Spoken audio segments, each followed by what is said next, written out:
प्रणाम आचार्य जी। मेरा नाम आशीष महापात्र है। मेरा सवाल दो भाग में एक्चुअली। पहला जो है वही है कि मैं हमेशा आपको आदर्श की तरह देखता हूँ। आपको सुनने के बाद कुछ कुछ जो मेरे अंदर बदलाव आए, जैसे कि मैं वीगनिज़्म के साइड आया। और दूसरा ये कि मैं जो थोड़े मेरे जो बाकी जो ज़िंदगी में किस काम को लेके आगे बढ़ना है, इन सब चीज़ों से रिलेटेड जब थोड़े चेंजेस आए, तो इसमें जो जैसे कि हमारे माँ बाप की जो प्रतिक्रिया होती है और या फिर हमारे जो रिलेशंस जो होते हैं, तो उसमें काफ़ी ज़्यादा मतलब एक हमारे जो एक्शंस की वजह से उनको एक पीड़ा की टाइप होती है। जैसे कि अभी रिसेंटली ऐसा भी हुआ कि मेरे माता पिता ने मतलब मेरे कुछ बातों को सुन के, कब ऐसे नॉर्मल डिस्कशन हो रहा था तो उनको सुन के उनको थोड़ा सा कुछ दुख टाइप का हुआ और वो एक आध बार रो भी दिए। तो ये देख के मुझे मतलब बहुत बुरा भी लगा कि मतलब मैं कुछ करने भी जा रहा हूँ तो ऐसे बीच में फंसा हुआ सा फील होता है कि मतलब कि हाँ ये भी सही था और मैं सोच रहा हूँ कि ये सही काम है, मेरे को करना चाहिए, मैं आगे बढ़ता भी हूँ। लेकिन फिर जैसे कि हमको बचपन से एक तरह से एक ट्रेन भी किया जाता है कि माँ बाप की सेवा करनी चाहिए, जैसे आपने कहा कि उनको एक सही दिशा दो। और तो इसके लिए मैंने कोशिश भी करी कि कभी कभी जो, वैसे मैं इतना तो नहीं जानता, लेकिन जो गलत है तो उसके लिए ऐसा बोल देता हूँ कि ये गलत है। और थोड़ा बहुत आपके कुछ कोर्सेज़ भी उनको मैं गिफ्ट करता हूँ कि ये कोर्सेज़ देखिए। लेकिन फिर उसके बाद भी ये सब चीज़ें होती है तो मतलब बहुत दुख तो होता है। और इन सब चीज़ों को हम एज ए इंडिविजुअल इसको कैसे इसको देखें और कैसे इसको ओवरकम करें, पहला तो ये। और दूसरा आचार्य जी, जैसे कि अभी आपने बोला कि अगर हमको अंदर से जो लाज नहीं आती या फिर वो अपमान फील नहीं होता तो हम कैसे अब आंतरिक प्रगति करेंगे। तो कभी कभी ऐसा होता है कि हम कुछ गलत कर रहे होते हैं, कोई हमको आके टोकता है, बोलता है कि तुम गलत कर रहे हो, तो उस टाइम को हमको फील होता है कि हाँ ये गलत है। और तो थोड़ी देर के लिए वो मोमेंट थोड़ी देर के लिए रहता है, लेकिन फिर उसके बाद कभी हम मोबाइल में लग गए, कभी किसी काम में लग गए, तो वो चीज़ वो जो लाज जो होती है वो परसिस्ट नहीं कर पाती है, तो हम आगे भी उसमें इम्प्रूवमेंट कर नहीं पाते। मेरे को ऐसा फील होता है। तो इस चीज़ को कैसे हम मतलब हमेशा याद रखें और हमारी प्रगति में सहायक हो, ये तो सवाल है। देखो, जो पहला हिस्सा था कि माता पिता घर वालों से संबंधित, वहाँ पर जो तनाव है और घर्षण है उसे तो झेलना पड़ेगा और वो लंबे समय तक चलता है।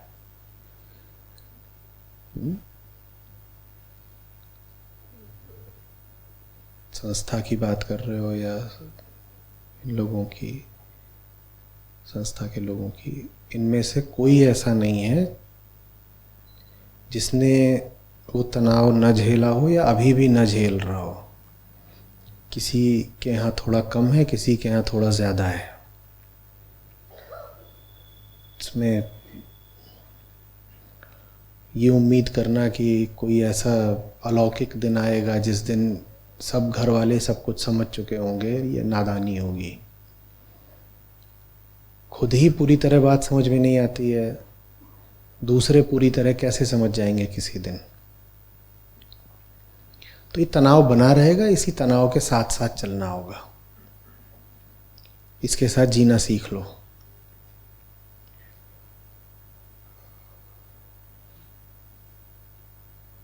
दूसरी बात जो बोली कि लाज आती है लेकिन थोड़ी देर में भूल जाती है।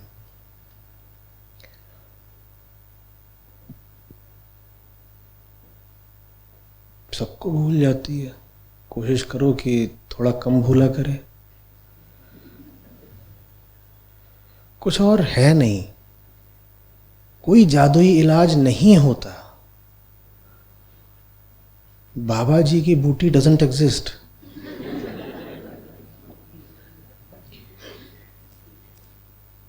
यहां अगर इतना सही होता ना कि एक रात की बात है, अंगारों पर से गुजरना है, गुजर लिए तो आज़ादी मिल जाएगी, तो बहुत आसान होता।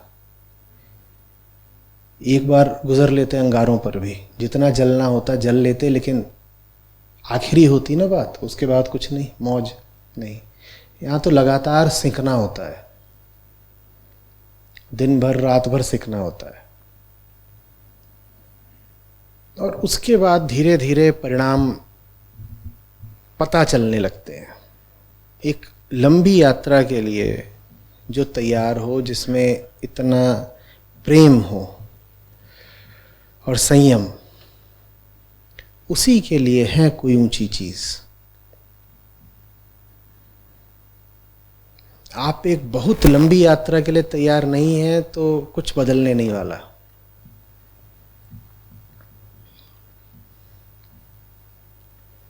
देखिए, अभी संस्था के कम से कम 4-5 लोगों के अभिभावक यहाँ मौजूद हैं। ऐसा हमेशा नहीं था।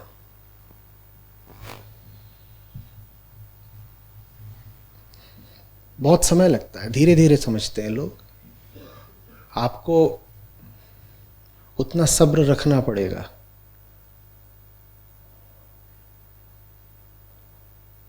आप में उतनी ताकत होनी चाहिए कि उतने समय तक जूझ लें। और अभी भी ऐसा नहीं है कि जो लोग आ गए हैं वो सब समझ ही गए हैं, पर ठीक है, धीरे धीरे हो रहा है।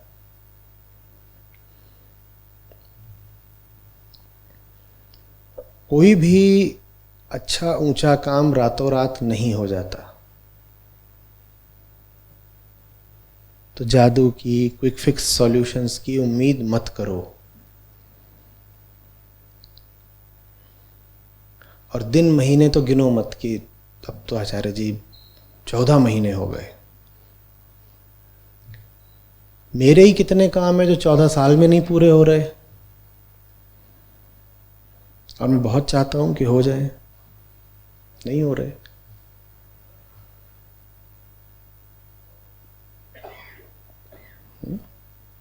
ये तभी हो पाता है, इतना संयम,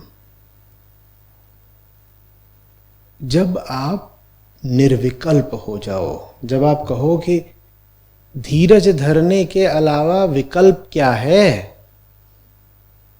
ये रास्ता छोड़ तो सकते नहीं, तो इस रास्ते पर जितना भी वक्त लग रहा हो अब लगे। क्या करें भाई, लंबा समय लग रहा हो तो लगे। दूसरा कोई रास्ता है नहीं, दूसरे रास्ते बंद कर दो। ठोस कलेजा चाहिए। दूसरे रास्ते बंद कर देने हैं और सही रास्ते पर समय गिनना बंद कर देना है। अब तो कोर्स किए हुए 18 दिन हो गए, पिताजी निर्वाण पद को प्राप्त हो ही गए होंगे। नहीं बाबा, ऐसे नहीं। करते चलो, करते चलो। परिणाम कभी प्रतीत होने लगे तो उपकार मानो, कहो कि ये अतिरिक्त कुछ मिल गया, इसकी तो उम्मीद भी नहीं थी, ये एक्स्ट्रा मिल गया। अच्छा परिणाम हमेशा क्या मानना है? बोनस है। वो नहीं मिले तो कोई तकलीफ नहीं, मिल गया तो एहसान की बात है, आपने दे दिया। हमें तो उम्मीद ही नहीं थी कि कुछ अंजाम भी मिल जाएगा। लगे रहना पड़ता है, अपने साथ भी, जिनका भला चाहते हो उनके साथ भी, और अगर पूरी दुनिया का भला चाहते हो तो फिर पूरी दुनिया के साथ संयम, संघर्ष दोनों चाहिए।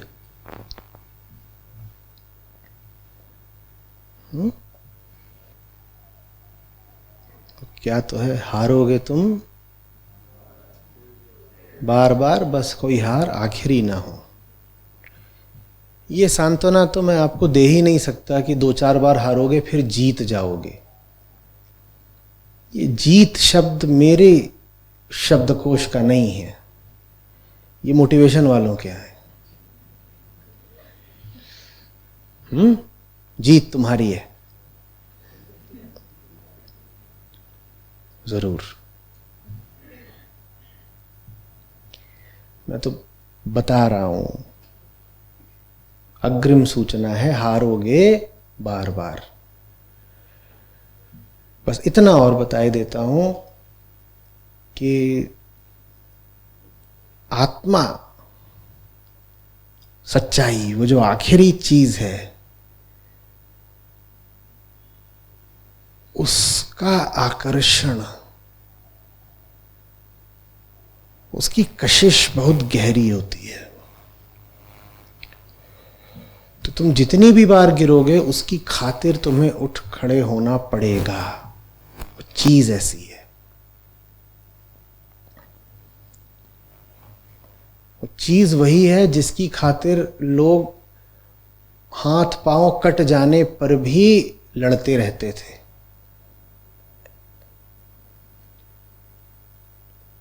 कुछ बचा ना हो तो भी लड़ते रहेंगे। पुरजा पुरजा कट मरे, तबहु न छाड़े खेत।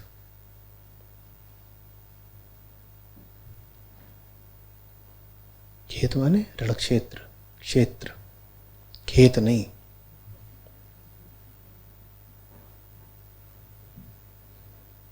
कुछ तो ऐसा होगा ना। पुरजा पुरजा कट मरे, हाथ कट रहा है, पांव कट रहा है, अहंकार कट रहा है, पुराना जीवन ही कट रहा है, लेकिन तो भी सही रास्ता पकड़ लिया, उसको छोड़ने का जी नहीं कर रहा, निर्विकल्प हो गए।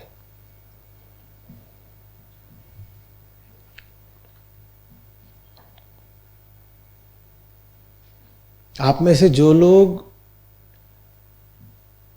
हीरे मोतियों की उम्मीद में यहां आए होंगे, उन्हें निराश लौटना पड़ेगा। नहीं, मैं पत्थर के हीरे मोती की बात नहीं कर रहा हूं। आप अगर किसी अंदरूनी हीरे मोती की तलाश में भी आए हैं, आध्यात्मिक रत्न इत्यादि, तो भी आपको नहीं मिलेंगे।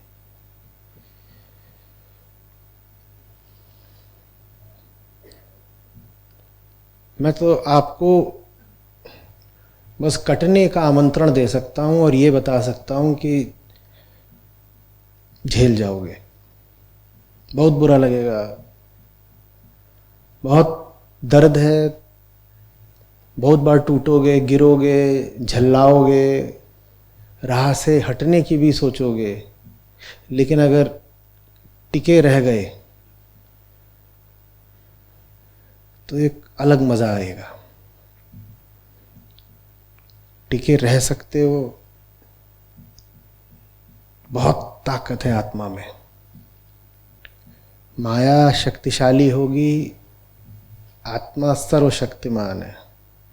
माया तुम्हें खींचती है, आत्मा भी तो खींचती है। झूठ खींचता है, सच्चाई भी तो खींचती है। सच्चाई का खिंचाव नित्य है, अनंत है। तुम उसको कितना भी ठुकरा लो, वो पीछा नहीं छोड़ता, वो तुमको, सुनो ना, आओ तो, पीछा माया भी नहीं छोड़ती।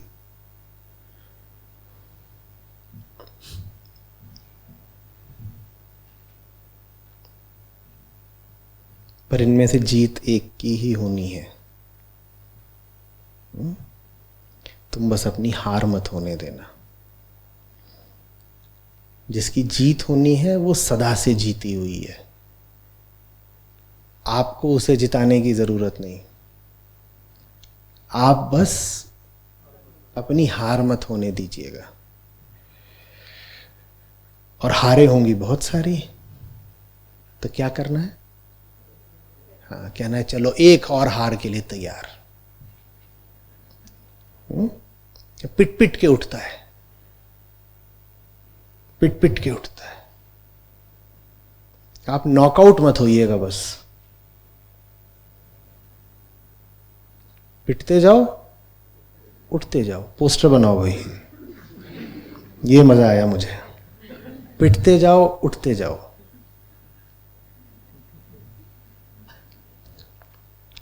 न पिटने वाली कोई बात नहीं।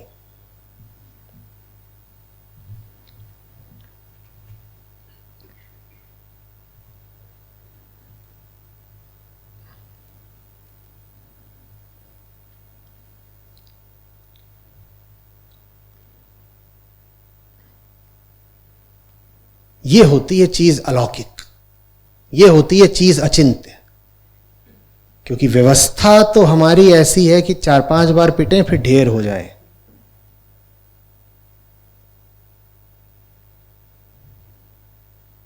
इसको बोलते हैं परमात्मा। ये उठ कैसे गया? इतना तो पिटा फिर उठ गया। ये है अध्यात्म।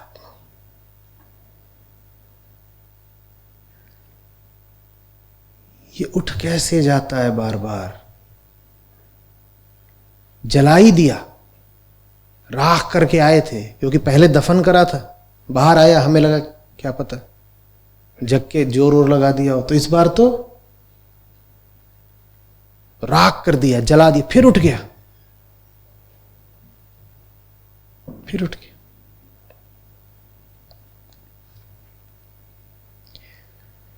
पश्चिम में इससे जुड़े हुए 2 प्रतीक हैं, एक फिनिक्स और एक मिथ ऑफ सिसिफस। पिटते जाओ, उठते जाओ।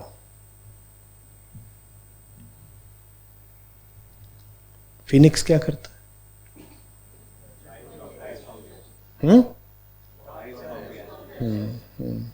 राख से उठ गया, फिर से उड़ गया। और सिसिफस क्या करता है? और पत्थर क्या करता है? और फिर क्या करता है सिसिफस? यही करना है।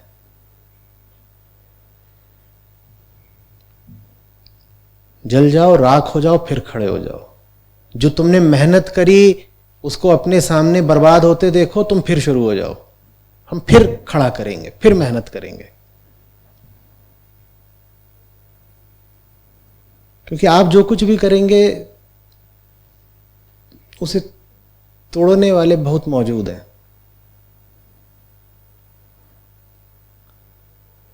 आपका किया धरा सब तोड़ देंगे, आप मत टूटिएगा, आप फिर बनाइएगा।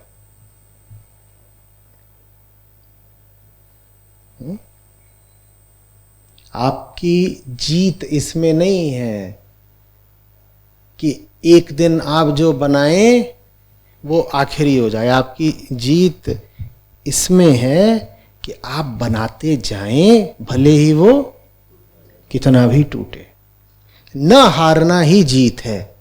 ये खेल ऐसा है।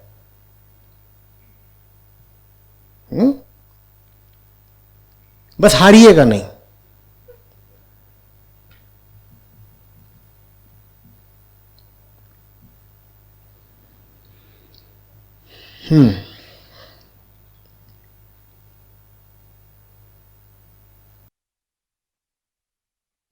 मेरा नाम निशांत सिंह है, मैं कानपुर से आया हूँ।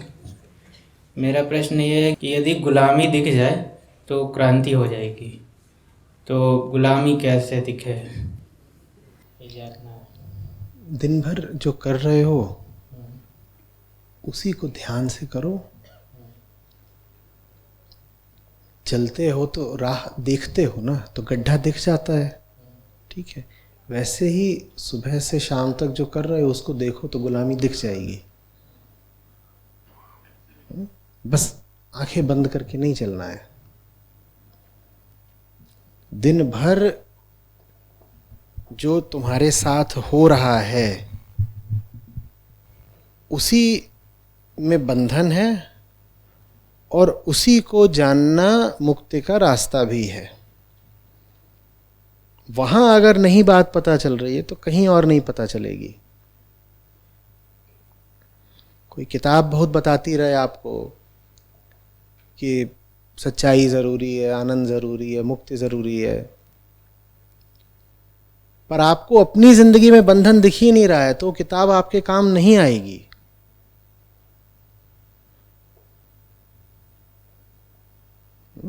तो अपनी जिंदगी को साफ साफ देखना बहुत जरूरी है। मैं कुछ कह रहा हूं, मैं किस नियत से कह रहा हूं, पूछो तो। मैं कुछ बोल रहा हूं, मैं क्या बनकर बोल रहा हूं? मैं किसी चीज का विरोध कर रहा हूं, वो चीज क्या है, मैं उसके विरोध में क्यों खड़ा हो गया? मैं किसी चीज के समर्थन में कुछ बोल गया, मैं क्या बनकर बोल गया। और अपनी पहचान याद रखो। क्या पहचान है? चेतना हो तुम। अभी जो तुमने कहा, क्या चेतना होकर कहा? जो तुम्हें अच्छा लग रहा है, जो तुम्हें बुरा लग रहा है, वो चेतना होकर लग रहा है? ये देखते रहो ना। और चेतना होना कोई बाहरी थोपी हुई कृत्रिम बात नहीं है, वो तुम हो। मेरे कहने से नहीं हो गए, वो तुम हो ही। उससे पूछो तो लग कैसा रहा है, हालचाल लिया करो, अंदर के मौसम की जानकारी लेते रहा करो।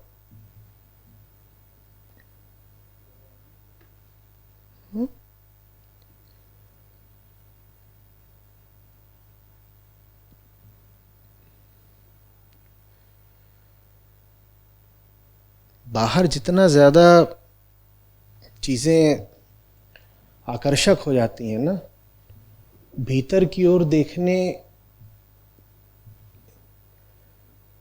की आदत उतनी ज्यादा छूटती जाती है।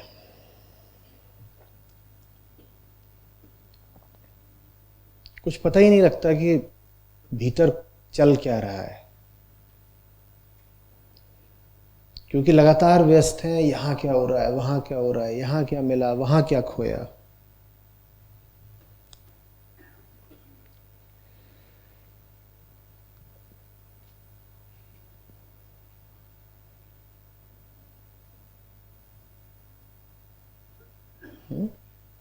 भूलो नहीं कि बाहर जो कुछ भी है तुम्हारे लिए है। तुम्हारे लिए नहीं है तो उसकी कीमत क्या है?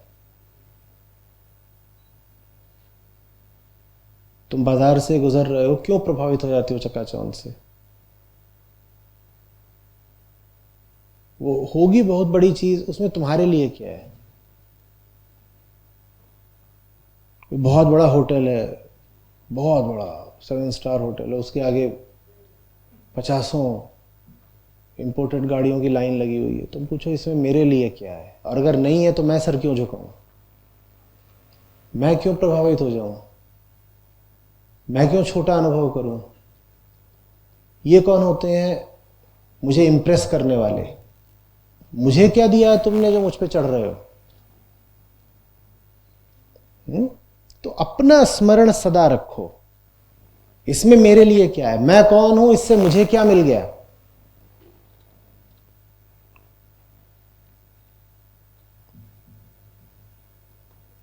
दुनिया ये जतराने में तुली रहती है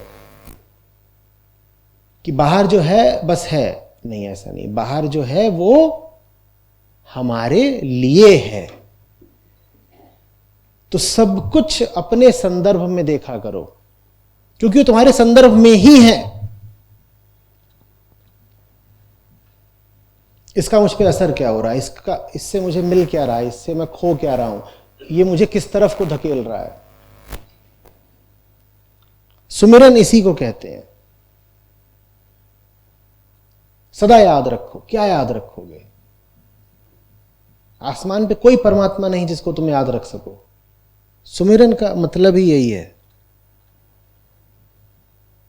अपनी हालत को याद रखो, शुद्धता की अपनी चाहत को याद रखो। मैं गंदा हूं, मुझे शुद्ध होना है। मेरे सामने जो चीज है वो मुझे साफ करेगी या और गंदा? वो चीज जैसी भी होगी मैं नहीं जानता, मुझ पे क्या असर हुआ उसका। और जो कुछ भी तुम्हें गंदा करता हो, ना बाबा ना।